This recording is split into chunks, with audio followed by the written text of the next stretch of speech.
Hey friends, Adam Hammer here, Chief Investment Officer at Hammer Financial Group in Lockport, New York, and Myrtle Beach, South Carolina. Today, in this quick video, I'm going to go over the relationship between consumer discretionary stocks and consumer staple stocks. And you might say, what in the world is that? And why should I care about that? Well, it's because looking at the relationship between these two sectors of the market can give us an indication where the market is going and give us even some clues about the US economy. And it can be very helpful when you're thinking about the market, investing, and what the future may hold. So let's get into it right off the bat. First off, what in the world is consumer discretionary? Well, consumer discretionary are companies that produce goods and services that you may want, but you don't necessarily need. For example, Tesla. You may want to drive a Tesla, but you don't really need a Tesla to survive. So other consumer discretionary stocks might be Marriott, Hilton, hotel chains, Garmin watches, Amazon, fancy Nike shoes, things again that you may want to spend your money on, but you don't really need to in order to survive. So that's consumer discretionary. Consumer staples is the opposite. These are goods and services that you use every day, or you probably use every day.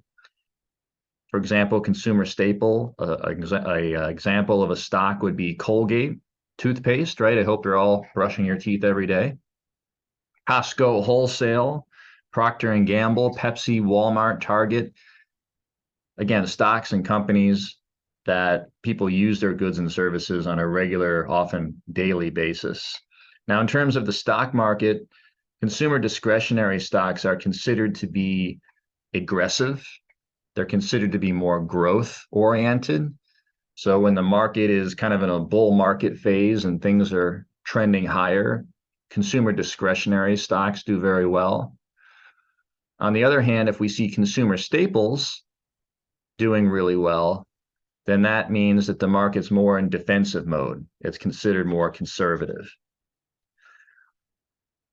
With that said, let's take a look at the relationship between these two and get to the real big point here, which is this. A one-year chart. We're looking at consumer staples versus consumer discretionary. What does this chart show you? We're going back to March of 2022, going all the way to the present. Well, you can see the yellow line is above the blue line pretty much the whole time. In fact, it's above the line the whole 1 year period here, right? Consumer staples, which is the yellow line, is doing much better than consumer discretionary. And what is that telling us? Well, it's telling us the market was in defensive mode. All through last year, staples was performing better than discretionary. Market and investors are on the conservative, they're playing defense. And that meant for the overall stock market, it was going to be a tough year because we just never saw this relationship switch. The market, again, being on the conservative side, defensive mode, it's going to be a very difficult year to invest in the markets because, again, the conservative defensive sector is leading. Staples is over discretionary. However, what about year to date? What's been happening since January of this year? Wow, look at this. Totally flipped.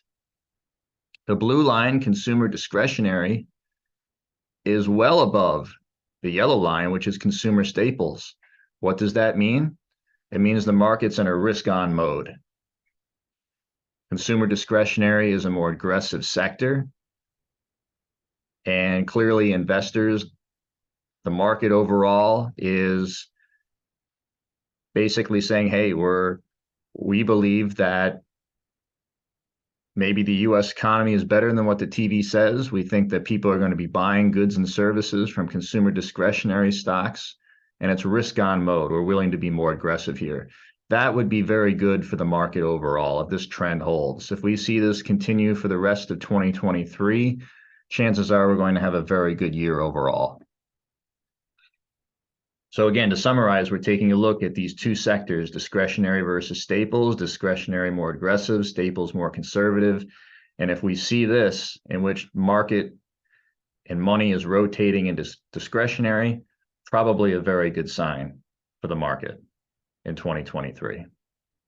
So you can now yourself go on to your favorite websites, Google Finance, Yahoo Finance, and look at that relationship yourself. Keep an eye on it. Hopefully you found this video of value. If you want to get in touch with us, easiest way to do it, go to paulhammerfinancial.com. You'll see this maroon pinkish color here. Contact us in the upper right and fill out the information right there, and we'll be in touch and happy to speak with you. All right, thank you so much for watching this video. Hope you found it of value, and I will see you on another video. Take care. Bye-bye.